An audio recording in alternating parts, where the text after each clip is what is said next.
शेतकरी बांधवांनो, बरेच शेतकरी ऊसाचं पाचट जाळायचं कारण काय सांगतात तर उंदराचा प्रादुर्भाव आणि रानडुकराचा प्रादुर्भाव. तर खरंच हा काही प्रॉब्लेम आहे का, तर त्याची एक माहिती आपण जाणून घेणार आहेत. आणि ऊस लागवडीपूर्वी जे काही आहे ते हिरवळीच्या खताचं जे आहे ते रिकमेंडेशन जे काही केलं जातं जो आहे तो आपण उभ्या पाचटाच्या शेतामध्ये कशा पद्धतीनं तो सक्सेस होऊ शकतो तर त्याची माहिती जी आहे ते आपण जाणून घेणार आहेत. असाच एक प्रयोग या ठिकाणी झालेला आहे. सर नमस्कार, तुमचं पूर्ण नाव आणि मोबाईल नंबर सांगा. मी दत्तात्रय सर्जेराव सपकाळ, राणा बोरखेडच, आणि माझा मोबाईल नंबर 9765 75 95 65. ओके. तर मी या शेतीमध्ये ऊस गेल्यानंतर पाचट ठेवून एक हिरवळीचं खत म्हणून एक प्रयोग करून बघितला ह्या वर्षी. ओके. ते बऱ्यापैकी चांगलं वाटायले. ओके. आता मला एक सांगा, तुम्ही ह्या शेतामध्ये मागची किती वर्ष झालं पाचट जाळलंच नाही? मी 2006ला एकदा पाचट जाळली पहिल्यांदा. त्यानंतर 2007 पासून ज्यावेळेस ऊस केला पाचट जाळलीच नाही. म्हणजे ऊस मोडायचा असला तरी नाही, म्हणजे रुटर करून पाचट गाळून नंतर त्यामध्ये नांगरट करून हे करून पाचट नाही जाळली. हे असं ठेवल्यामुळं पाचट त्या पुढच्या पिकाला लागवडीसाठी किंवा सोयाबीन किंवा इतर पिकं लागवड करत असताना तुम्हाला काही अडचणी आल्या का? नाही, काहीच अडचण नाही. मशागतीला काय नाही. बरं, उभ्या ऊसामध्ये नवीन लागवड तुटली, ते पाचट तशीच ठेवली, तर त्या पुढच्या खोडव्यासाठी काही प्रॉब्लेम आले का? नाही, कधीच नाही. काय त्याची व्यवस्थापन केल्यावर काहीच नाही. खूप सोपं आहे. उलट पाचट ठेवल्यामुळे आपले काम 50% येतात, खर्च 50% येतो. हे खर्च कसा वाचतोय ते सांगा. खर्च आता बघा ना, पाणी द्यायचं म्हणलं तर पाण्याचा बराच खर्च वाचतो. पाण्याच्या पाळ्या वाचत्या, देण्याचं वाचतं. तणाचं काय सांगाल? तणाचं खुरपणच नाही ना, खुरपणाचा विषय समजत नाही ना काय. आच्छादन ह्या ठिकाणी आता भरपूर होत आहे ना. बरोबर. तर मला सांगा आता आणखीन एक ह्याच्यामध्ये की ह्या ठिकाणी जी काय आता आपल्याला मागचा जो काही तुमचा ऊस होता तो तुटला, तर तिथून पुढे काय काय गोष्टी ह्याच्यात केल्या? मी 10 डिसेंबरला माझा ऊस गेला हार्वेस्टरनी, आणि त्याच्यानंतर मग मी उभी आडवं हे केलं, पहिल्यांदा ट्रॅक्टरचं उभं जे आहे ते ट्रॅक्टरनं रोटावेटर असे सरी होत्या ना, रोटावेटर केलं. आणि त्याच्यानंतर आडवं रोटावेटर करून ह्याच्यामध्ये 4 दिवसाचा फरक 4 दिवसाचा फरक ठेवला. नंतर पुढं त्याच्यानंतर मग हे बैलाच्या साह्याने आपण रेगाटून घेतोय, रेगाटलं. त्याच्या आधी एक पॉवर टिलर चालवलं तुम्ही, हे सगळं हे करण्यासाठी, एकत्र एकजीव करण्यासाठी. ते काय माझ्या वेळेनुसार ते दुसऱ्या कोणाला चालवता येत नाही. ओके, बरोबर. मी चालवतो, त्याच्यामुळे ते एक केलंय.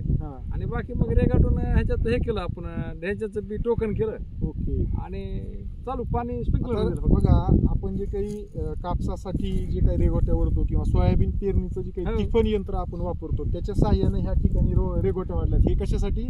एक लाईन दुरीमध्ये आपल्याला कळावं ते ढकलायचं यंत्र जे आहे ते टोकन यंत्र कसं चालवायचं त्याच्यासाठी त्यांनी ते केलेलं आहे. आणि 5 इंचाची बीद ठेवून जे आहे ते मानवचलित टोकन यंत्राच्या साह्यानं हे धान्याचं बियाणं ह्यांनी पेरलेलं आहे. 2 एकर क्षेत्रासाठी जे आहे ते ह्यांनी ह्या ठिकाणी टोकन केली. ह्याच्यासाठी तुम्हाला बियाणं किती? 2 बॅग लागलं मला. 2 बॅग. एक बॅग किती किलोची? 20 किलोची एक बॅग. 20 किलोची एक बॅग. याप्रमाणे शेत समजा जर तुम्ही फेकून दिलं असतं तर काय फेक झाली? एक तर पाचट पडल्यामुळे उगवलं नसतं. दुसरी गोष्ट, ह्या बियाणाचा खर्च दुप्पट झाला असता. 4 बॅग लागल्या असत्या मला. ज्या ठिकाणी 4 बॅग लागतात त्या ठिकाणी टोकन केल्यामुळं अवघं जे आहे ते 40 किलो मध्ये हे काम झालेलं आहे. आणि अतिशय उत्कृष्ट शिस्त महत्वाची ना, लाईनीमध्ये सगळं लाईन दुरीत आलेलं आहे. एक बरोबर. आता इथं कर्बनत्र गुणोत्तरासाठी जी काही स्पर्धा वाढलेली आहे, म्हणजे नायट्रोजन जे आहे ते ही पाचट सुद्धा घेणार आहे.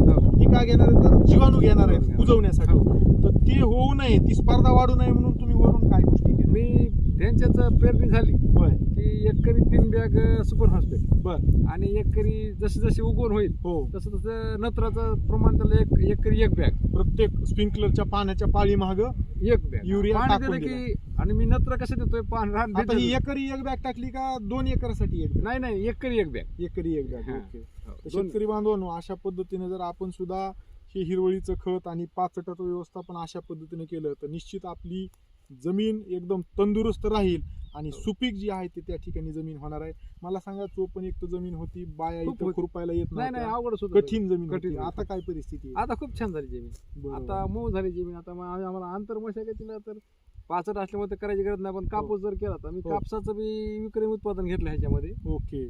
पाचट बर. हो, मला 20-21 क्विंटल पर एकर कापूस निघाला. अरे बाप, हो. जबरदस्त. पाचरीच आहे बरं का परिणाम. होय, म्हणजे आता जे काय आहे ह्याच्यात तर पाचटच आहे, बाकी काहीच नाही. बरोबर आहे.